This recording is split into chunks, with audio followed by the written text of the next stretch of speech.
Hey guys, this is Mike from B-Tech Reviews here, and today we unbox the Samsung Galaxy A21s.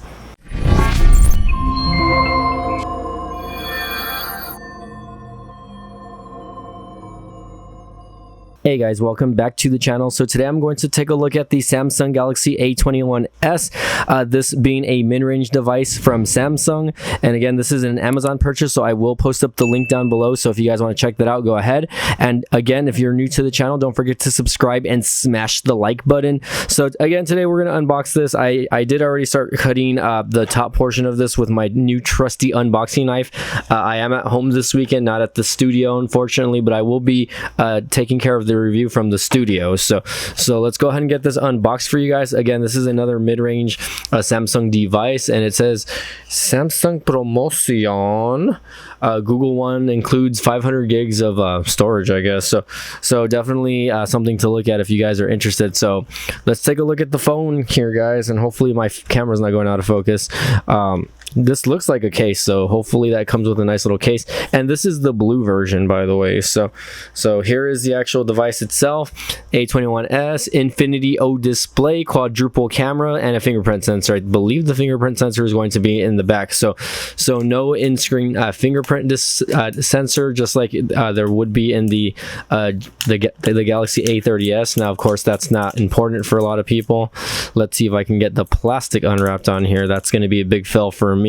But yeah, I did tell myself in 2021 that I will be doing some more Samsung unboxings, or just, you know, Samsung unboxings in general, I guess, and reviews, just because I've been kind of biased on these phones for the last couple years, mostly because of my bad experience with the Galaxy S7 from a couple years back when I actually had that phone as a flagship. But as you can see here, this phone actually looks really nice. I mean, it's got a nice little quad camera setup here, the LED flash, your fingerprint sensor in the back. Of course, it's got a polycarbonate backing, and it feels very nice and smooth. Not bad at all.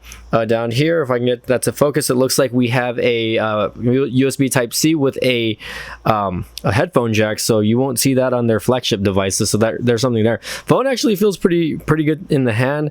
Let me see if I can get that to focus again. This is a 3.5, or not a 3.5 inch, a 6.5 inch PLS IPS display, and it's actually a non 1080p resolution screen, so that's something that I'll have to look at there. But it says it's 720 by 1600 here. It's running Android 10 according to the specs, and hopefully we'll see how it goes. But it says it's running a Exynos chipset, and it's an octa-core processor. So I'm gonna go ahead and get this turned on. Let's see how the screen looks like. Samsung Galaxy A20s, and again, this is one of the cheaper phones to my knowledge. It's under a $250 price range. So for those of you guys who are interested, I believe I actually got this under $200. So again, if you guys are interested in this phone, I'll go ahead and post up the link. I'm really interested to see how the camera, how the quad camera setup is going to be. But for the most part, we'll check that out. Again, I'm not really reading all into the specs here, but if we're gonna go over camera specs really quick, it is a 48 megapixel camera at f2 aperture. It's got an 8 megapixel camera ultra wide, a 2 megapixel macro, and a 2 megapixel depth. So again, let's take it with a grain of salt. We'll see how that goes. And this is not Spanish. Let's put this back in English.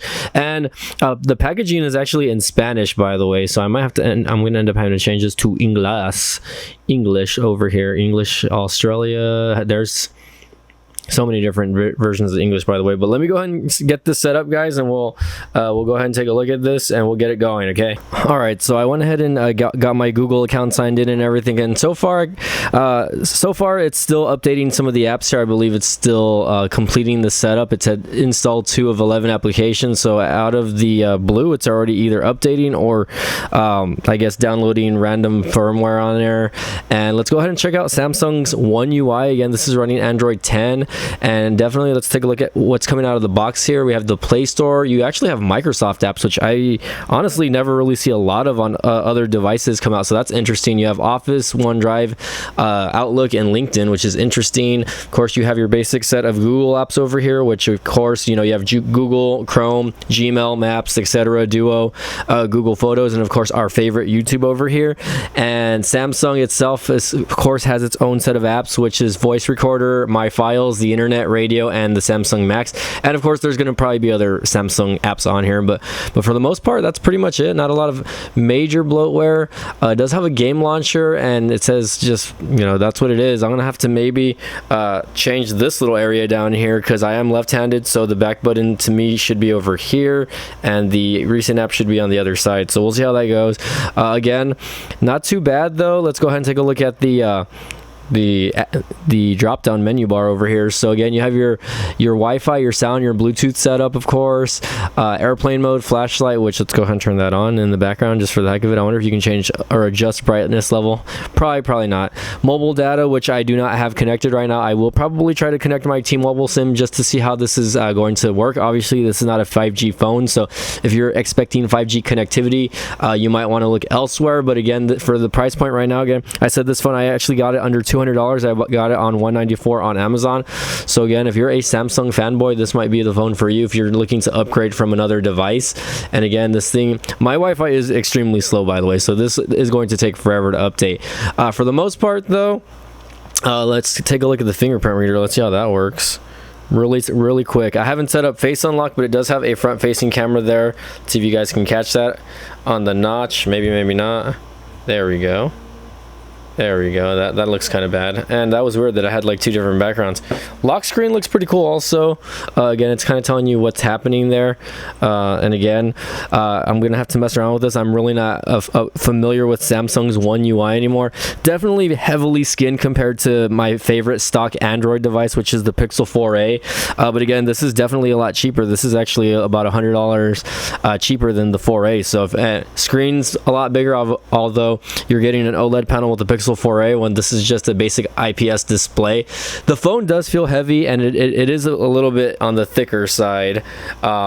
So if you're not into that, then you might want to go for another device here. But for the most part, this seems like a phone that you're going to just, obviously daily drive, just texting, maybe getting on Instagram, Facebook, Twitter, your basic social medias. As far as gaming goes, we're gonna have to check that out a little bit later in the full review.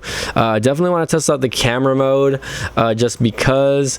Let's go ahead and open up the camera just to see. Let's see how long that takes. Look for more modes. Okay, I'm just gonna leave it like that, and let's go ahead and take a picture of my knife here really quick while we're on the set here. Again, this is a 48 megapixel camera.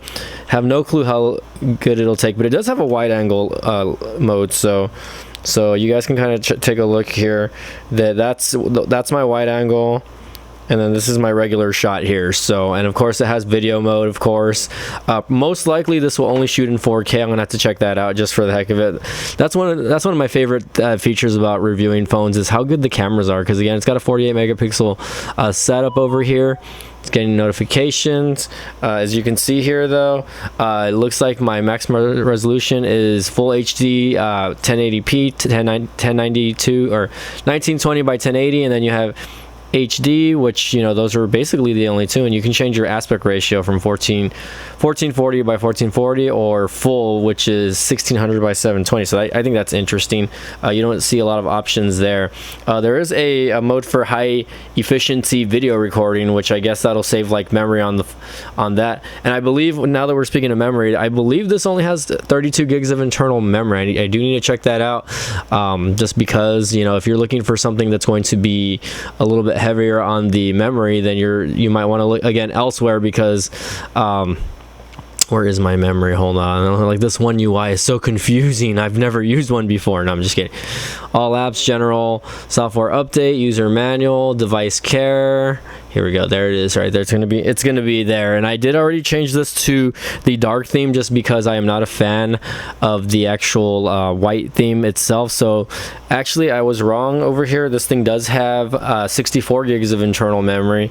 And again, I think I was supposed to get a memory card with this. I don't know if it's supposed to come in the box or something like that extra, or what. There's the the charging port or the charger. Looks like I got headphones also, charging brick down here, and the cord for it, but I don't see anything as far as a memory card. So we'll see how that goes. I might have to complain to Amazon about that, because I didn't get anything extra in the box here. But again, for the most part, the phone seems pretty snappy. Again, it's got an Exynos processor, an 850, which I'm not really too familiar. Those are more international international versions, and again, maybe I could be wrong. I might be reading up on the wrong specs, to be honest. But again, this is the international version, so I would assume so. Yeah, this one does have an 850 Exynos processor, but it's octa-core, clocked at, I believe, 2 gigahertz, and wow, okay. It's got a non-removable battery. It's got a 5,000 milliamp battery, which is pretty crazy. So there's that. So if you guys are interested in having a nice long battery life and while playing Pokemon Go, then that might be a solution. I kind of like the wallpaper that they're using right here. Look at that. It's like supposed to be like, I don't know, like the sun or something like that, and they're just kind of like throwing in the notch with that. Let's go ahead and take a selfie shot over here. Oh wait, I'm doing video. Hello, Mike from B-Tech Reviews here. LOL, just kidding. Hold on, I had it on. That's pretty interesting that it saved on video mode after I relatively quick. So it says allow location. I don't know why the phones always need location tagging, but there's the actual photo, guys. So it did take a little bit of time to process, so obviously no image processor there. But again, guys, this is just the unboxing. Again, I will go over a full review here when I do have the chance here, and hopefully I'll be able to do it at the studio. But overall, very nice looking phone. I mean, it's a blue. It looks more purplish on camera, but it is a blue color. So for those of you who are interested in this device, again, I'm going to link you guys in the description below. You're gonna have different color options on Amazon. There is a white version, of course, and I think a darker version, so just be aware of that. And again, this is the unlocked international version, which you should be able to use on T-Mobile in the US, Cricket, possibly Sprint. I don't know exactly how that works. Most likely Verizon will not work with this device, so if you have Verizon and you want to throw a SIM card in this, you might want to look elsewhere. So again, guys, this is the Samsung Galaxy A21s unboxing. If you guys like the video, don't forget to smash that like button. Don't forget to subscribe to the channel, and always, we'll see you guys next time. Thanks again for watching.